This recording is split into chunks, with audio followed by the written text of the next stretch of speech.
Diplomacy में कोई ना तो परमानेंट दोस्त होता है ना ही दुश्मन होता है। बांग्लादेश भारत का महज एक पड़ोसी नहीं है, बल्कि इस देश के उदय के लिए हमारी सेना के वीर जवानों ने शहादत दी थी। मगर यह तो रही इतिहास की बात। बांग्लादेश में आज नई सरकार का उदय हुआ।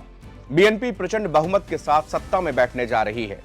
पूर्व पीएम खालिदा जिया के बेटे तारिक रहमान तो एक महीने पहले तक बांग्लादेश के लिए महज एक बंदी थे।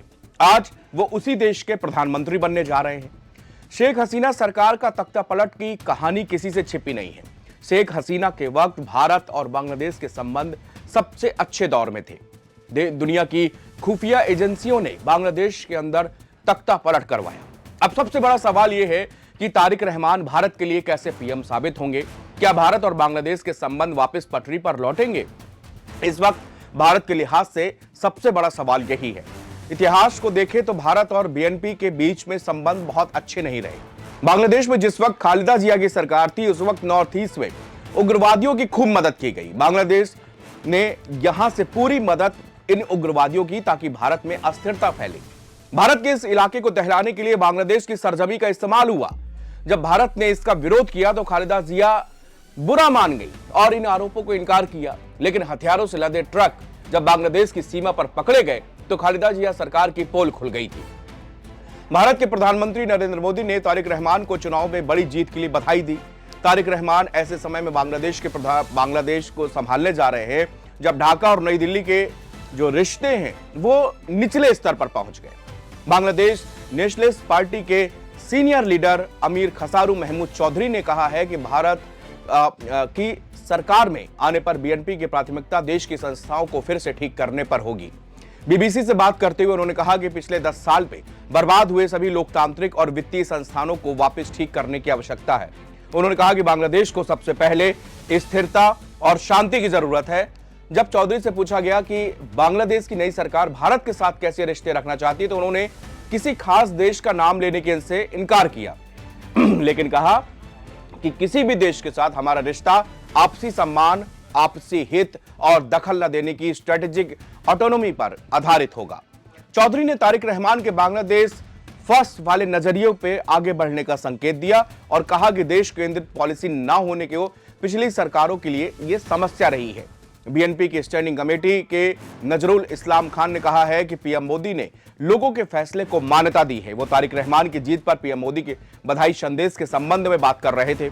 बांग्लादेश के चुनाव नतीजों पर भारत करीबी से नजर बनाए हुए था, खासतौर पर जब शेख हसीना के जाने के बाद बांग्लादेश और पाकिस्तान के रिश्ते फिर से बनने लगे। बांग्लादेश नेशनलिस्ट पार्टी का रुख हसीना के अवामी लीग की तुलना में पाकिस्तान को लेकर नरम रहा है। इससे अपने पिछले कार्यकाल में पाकिस्तान के साथ रिश्ते बनाए रखे। हालांकि बीएनपी को पता है कि वह भारत को नजरअंदाज नहीं कर सकता, जो उसका मुख्य ट्रेडिंग पार्टनर भी है और बांग्लादेश सबसे बड़ा बॉर्डर साझा करता है। बीएनपी ने कहा है कि वो सभी पड़ोसी देशों के साथ दोस्ताना और अच्छे रिश्ते चाहते हैं, लेकिन सच यह है कि उन्हें दिल्ली और इस्लामाबाद के साथ रिश्तों में संतुलन साधने के लिए एक मुश्किल कूटनीतिक राह पर चलना होगा। बीएनपी के साथ अतीत में भारत के रिश्ते वैसे मधुर नहीं रहे जैसे शेख हसीना सरकार के कार्यकाल में थे, लेकिन इसके बावजूद जमात जैसी कट्टरपंथी ताकतों के मुकाबले बीएनपी के सत्ता में आने पर भारत के लिए राहत की सांस है।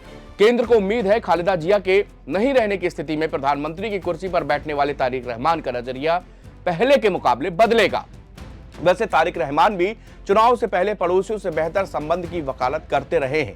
हालांकि डोनाल्ड ट्रंप की अमेरिका फर्स्ट की तर्ज पर उन्होंने भी बांग्लादेश फर्स्ट की नीति पर चलने की बात कही। इसके साथ ही विभिन्न मामलों में फांसी की सजा पाने वाली शेख हसीना का प्रत्यर्पण भी बीएनपी का प्रमुख चुनावी मुद्दा रहा है।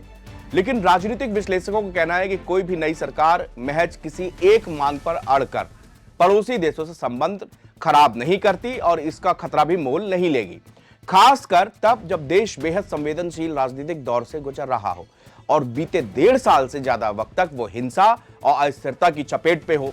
बीएनपी के नेताओं का कहना है कि द्विपक्षीय संबंध शेख हसीना के मुद्दे से ऊपर उठकर आगे बढ़ने चाहिए और किसी भी राजनीतिक दल से बंधे नहीं होने चाहिए। राजनीतिक विश्लेषकों का कहना है कि भले ही बीएनपी पहले सत्ता में रहने के दौरान भारत से रिश्ते मधुर नहीं रहे हों, लेकिन पार्टी के नेता तारिक रहमान के हालिया बयान और 2026 के मुख्य चुनाव घोषणा पत्र से पार्टी के रवैये में व्यवहारिक बदलाव के संकेत मिलते हैं। 20 नवंबर 1995 को जन्मे तारिक रहमान कार्यकारी चेयरमैन से पहले पार्टी में सीनियर वाइस चेयरमैन और सीनियर ज्वाइंट सेक्रेटरी जैसे अहम पदों पर रहे। सन 1971 में जब बांग्लादेश को पाकिस्तान से मुक्त करवाने के लिए जंग जारी थी तो तारिक रहमान, उनकी मां खालिदा जिया और उनके भाई को परिवार के अन्य सदस्यों के साथ गिरफ्तार कर लिया गया। बीएनपी तारिक रहमान को बांग्लादेश की आजादी की जंग में सबसे कम उम्र का कैदी बताती है। शुरुआती पढ़ाई तारिक रहमान ने ढाका के BAF शाहीन कॉलेज से की। इसके बाद उन्होंने 1980 के दशक में यूनिवर्सिटी ऑफ ढाका से इंटरनेशनल रिलेशंस पढ़े। जैसे जैसे समय बीतता गया, तारिक रहमान ने अपनी मां के साथ राजनीतिक गतिविधियों में हिस्सा लेने लगे। वो तत्कालीन सरकारों के खिलाफ सड़कों पर उतरे और 1988 में बीएनपी के जनरल मेंबर बन गए। उन्होंने उस वक्त जमीनी स्तर के कार्यकर्ताओं और समर्थकों को एकजुट किया और HM इरशाद की सरकार को गिराने में एक अहम भूमिका निभाई। साल 1991 में जब खालिदा जिया बांग्लादेश की पहली महिला प्रधानमंत्री बनी तो उस चुनाव में पूरे देश में उनके चुनाव प्रचार के तारिक रहमान ने ही पूरी तरह से संभाला था। 1993 में तारिक रहमान की शादी डॉक्टर जुबैदा रहमान से हुई, जो बांग्लादेशी नौसेना की चीफ ऑफ स्टाफ रह चुके महबूब अली खान की बेटी हैं। अब पिछले 17 सालों से रहमान लंदन में निर्वासित जीवन जी रहे थे। अगस्त 2004 में ढाका में अवामी लीग की एक रैली के दौरान ग्रेनेड का अटैक हुआ, जिसमें 24 लोगों की मौत हुई और 100 से अधिक नेता कार्यकर्ता घायल हुए। इस हमले में शेख हसीना भी बाल बाल बची थी। इस मामले में तारिक रहमान का नाम भी सामने आया। उस समय खालिदा जिया बांग्लादेश की प्रधानमंत्री थी। हालांकि बीएनपी ने इसे बदले की राजनीति से प्रेरित मामला बताया। तारिक रहमान को साल 2007 में सेना के समर्थन से चल रही अंतिम सरकार के सत्ता में रहने के वक्त भ्रष्टाचार विरोधी अभियान में गिरफ्तार किया गया। बीएनपी ये दावा करती है कि हिरासत में रखने के दौरान तारिक रहमान को काफी प्रताड़ित भी किया गया और वो बीमार पड़ गए। साल 2008 में उन्हें बेल मिली और इलाज के लिए वो लंदन जाने की इजाजत मिली। रहमान तब से लंदन में ही थे और वहीं से बीएनपी की राजनीति में केंद्र में भूमिका निभा रहे थे। लेकिन एक साल पहले कहानी फिर से बदली और फिर शेख हसीना की सरकार में जब तख्ता पलट हुआ तो उसके बाद जो है तारिक रहमान इंग्लैंड से वापस आए। ये था दिसंबर का महीना और वो तारीख थी 23-24 दिसंबर, जिस वक्त बीएनपी के लोगों को ये पता चला कि उनका नेता अब लंदन से वापस आ रहा है। समस्या ये थी कि बीएनपी के साथ साथ जमात जो है वो एक बड़ी पार्टी बनकर बांग्लादेश में उभरी थी, जो कि एक स्टूडेंट छात्र आंदोलन से उभरी हुई पार्टी थी। लेकिन चुनाव के वक्त आते आते ऐसा क्या हुआ कि बांग्लादेश के लोगों को लगा कि जमात उनके लिए ठीक नहीं है। यह सवाल कौन रहा था कि जब बीएनपी और जमात में आखिरकार बाजी कौन मारेगा।